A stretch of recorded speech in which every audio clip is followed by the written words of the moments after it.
Alright guys, so I think most of you are hopefully almost to a point where you're ready to attach some legs and some arms. I guess I should have mentioned this. You can make your arms the exact same way that you made your legs. So they just might be they're probably gonna be smaller. But the approach is exactly the same. So my arms are gonna be the same as my legs on my little fish critter guy that I'm making. So if you are at a stopping point, I guess, and you're like, I got my legs done, now what? You can move on to your arms. Just make a smaller version of what you just made. Okay, I hope that makes sense. So I'm gonna show you guys how to attach your legs once you get them made, and that way they're on there and they're on there sturdy. So if you already did this step and you missed one of the steps I'm going to show you, then if it's on there, then you're good to go. I mean, if you can kind of pick it up and wiggle it and it seems pretty sturdy, then I would say just leave it there. But if it seems kind of weak and it's really wobbly and really wiggly, then I would cut it back off with your modeling tool and then reattach it the way that I'm going to show you. So watch the video and then make adjustments as you need to. So let's go.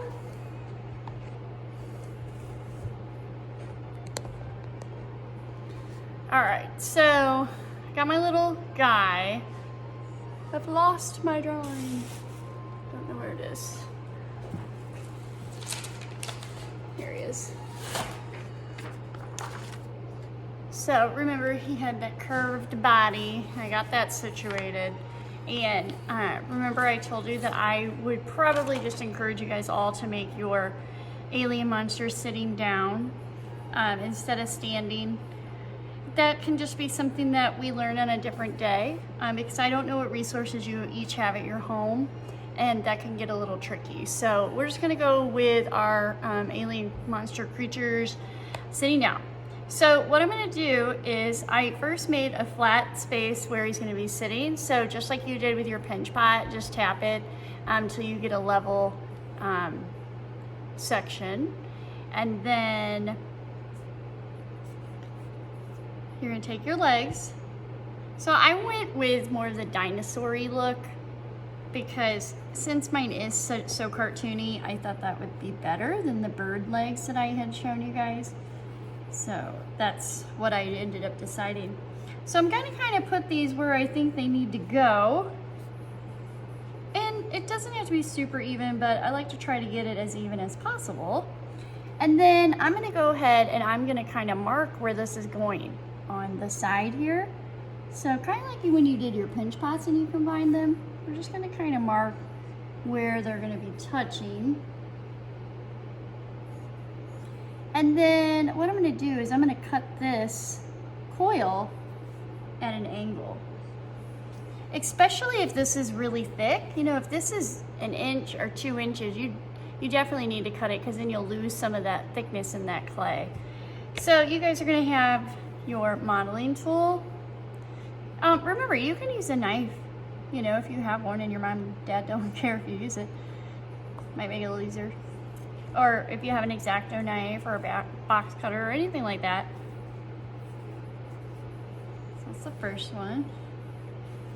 And then I usually use my needle tool, but since I didn't send you guys home with one, I wanted to show you with the modeling tool as well. Okay, so now that I know where that's gonna go, remember with attachments, wherever it's touching, that's where we're gonna score and slip. So, I'm not worried about my guy falling over because I'm gonna have a tail back here eventually. So, he's a little bit wobbly right now, but he won't be in a couple days. So I hope it's going okay for you guys. It's a weird paradigm we're in right now. But, you know, if you're working on your clay, gives you hopefully a little bit of therapy and relaxation. You know, if it's making you all stressed out, then I don't know if you're doing it right. You know what I mean? This should be fun for you. And even though, you know, I'm not right there with you, if you mess up, you got plenty of time to try it again. I think that's one of the biggest faults that we have as a society right now, is we just so used to that instant gratification that we forget that, you know, if you want to be good at something, you gotta do it multiple times. You can't just hope that it happens perfectly every time you do it if you haven't put the time in for practice. So, and that's no different with ceramics. Okay, so I'm gonna turn this so you can see it, but basically what I'm gonna do is I'm gonna push this clay so I can compress it. Ah, came apart. I moved him. I should have done one leg at a time. You know what, I'm gonna take this one off. It's on there pretty good, but it's gonna get in my way. Okay. Sorry about that, but I wanted you guys to see what I was doing, so. All right, so I'm gonna do one leg at a time, and that's what you should do as well. So this is now our seam, right? Right here. Whenever you have an attachment, you always have a seam. So I'm gonna take my needle tool. In your case, you're gonna take your modeling tool, and you're just gonna pull on that seam, okay? And go ahead and do that all the way around, even on this inside edge right here, which that's where it gets a little bit tricky, but you wanna do it because you don't want this to fall apart. You know, you've hopefully spent some quality time. And notice I'm kind of holding the leg with my thumb. Hopefully you've spent, you know, a legitimate amount of time doing this, making your attachments. I'm sure probably failing a couple times and before you got something that you liked. Okay, and then I'm gonna take a chunk of my extra clay here, and I'm gonna make a coil. And remember, that coil is gonna go around that seam. And these coils don't have to be super pretty, guys, because you're not gonna be able to see them. So you can roll them in your hands, they can be cracked. It's fine. And now I'm going to press my coil into my seam, just like you do when you put your two pinch pots together. And we're gonna go along the bottom. And then we're gonna smooth that coil in. So half the coil is gonna go onto the base and half the coil is gonna go onto the actual attachment. And this is the same for every attachment that you do from here on out. The process is exactly the same. You're just changing the shape of the attachment. So make sure you're really compressing this clay, especially down in that seam, because you don't want to cause an air pocket right there. Or crack.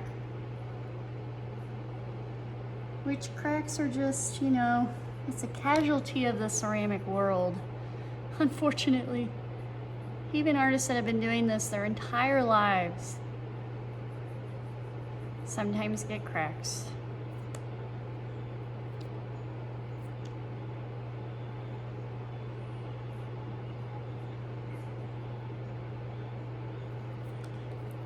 Smooth and smooth and smooth and smooth your heart away. Just remember, like I always tell you, you cannot over compress your clay. So I'm gonna pull this with my modeling tool. Anytime you're gonna push on the attachment though, make sure you're supporting it from the opposite side so you don't break it. And at this point, guys, your sculpture will probably start to kind of stiffen up, which is fine if it's in the stiff clay stage, and that's all right. But just be sure that it's still moist enough that you can do your attachments. Because if your project moves into that leather hard stage, it's difficult for beginners.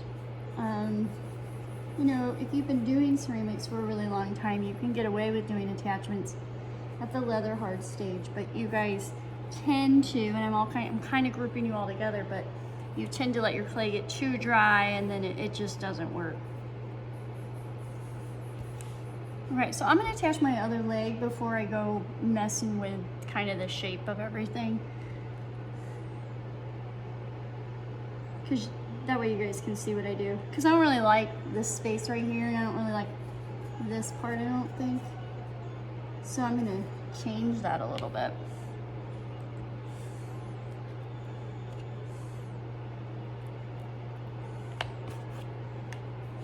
I don't have my apron on. See, I like how his feet are kind of close together like that. I don't know if I want him out like this. So that's what I was talking about. So compress when you're attaching it to the base form so you don't have air trapped in there.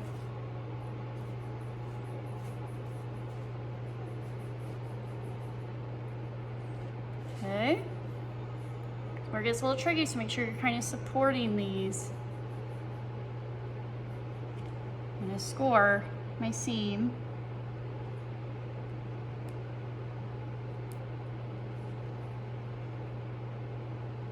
And then I'm gonna add my coil.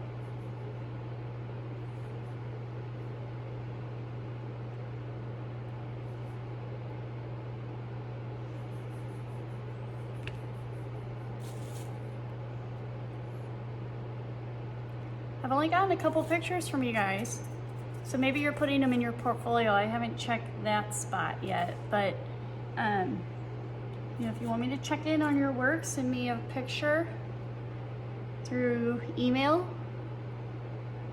and I'll give you some thoughts or some pointers. But if you feel like you're doing fine, that's okay too. I'll see it eventually.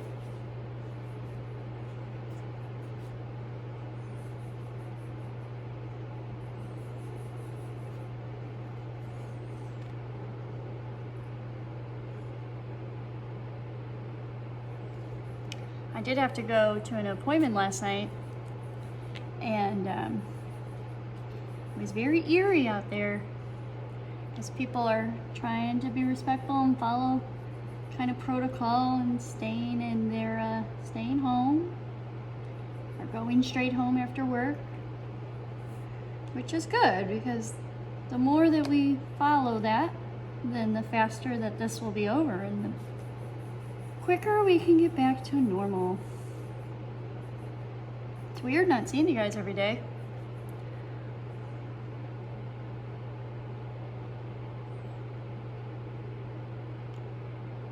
And of course, it was just when I was just getting to know your personalities and you were getting to know mine. Now you're just getting to know mine a lot more.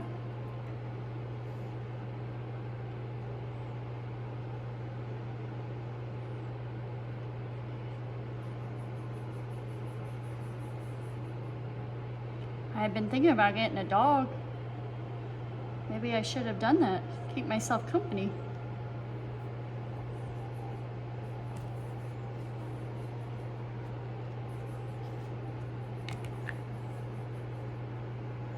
So I know you guys don't have a rib tool, but you can just use your finger. Just compress, just act like, you know, your finger's the edge of the rib. We also need to talk about your paintbrush because that's going to be an important tool for attachments, and I'll show you what I mean here in a second. And again, I'm going to do this inside edge right here, so don't forget about that because that's going to be a seam that tends to crack, and it usually cracks because students don't compress their coil well enough, or they don't put a coil at all. It's usually one of the two.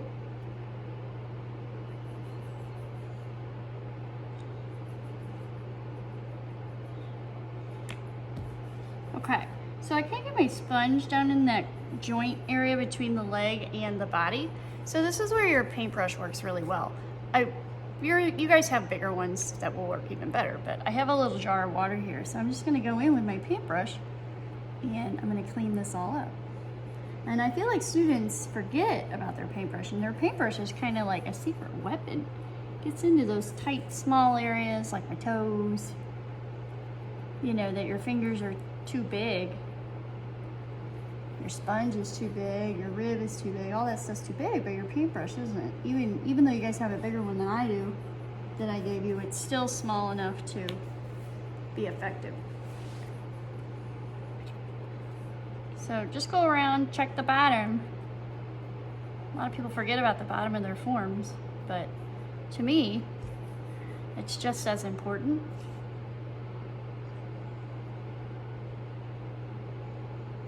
Okay, so your attachments are gonna be a little bit wobbly when you first put them on.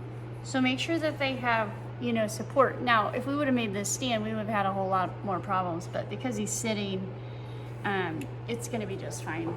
But I don't know that I like this with his legs like spread apart like that. I just think he looks kind of unentertaining. So I don't know, you guys could even like move yours so they're kind of like cross-legged, you know, something like that. I probably would have made his leg a little bit longer so it could roll over, but you know, you don't have to keep them straight. You can mess with it a little bit. If you do, you end up not liking it though, and you put them back the way that you had it, you'll probably have some adjustments here, just that you'll have to smooth back in. So anyway, and then the other thing I don't like is how these are kind of sticking out on the side. So I'm just gonna kind of tap this a little bit because I don't want, mine is kind of fish inspired, so I don't want him to have these hips right here. Now, if you like that and you want to accentuate that, you could even add some clay there in that area. But for my guy, I don't want that. So I'm gonna adjust this a little bit. That's better. I want him to look pretty narrow down there. So then as a result of doing that, I just need to kind of recompress some of my clay here in these areas.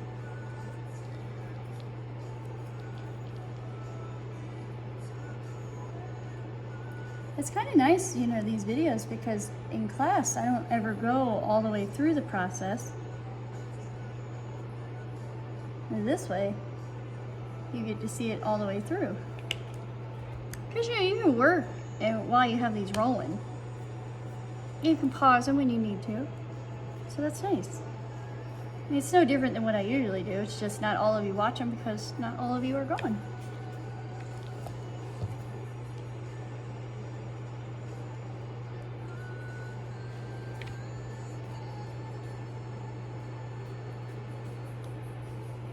I just really like to make sure that my joints are really, really compressed so they don't end up with a crack.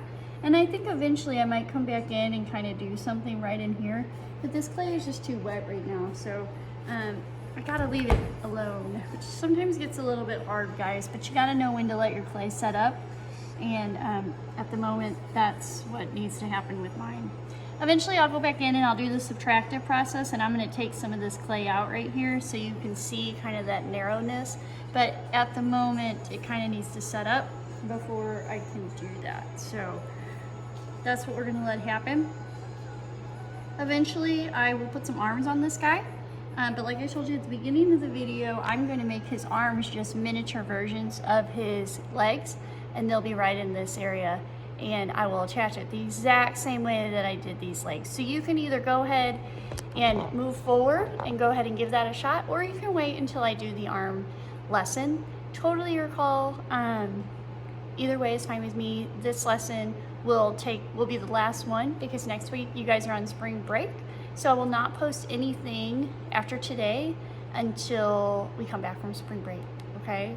So, and you guys don't have to do anything over spring break unless you want to. So just kind of keep that in mind. You can relax and take a break just like, you know, just like I'm gonna do. So anyway, stay tuned and I will see you in a bit.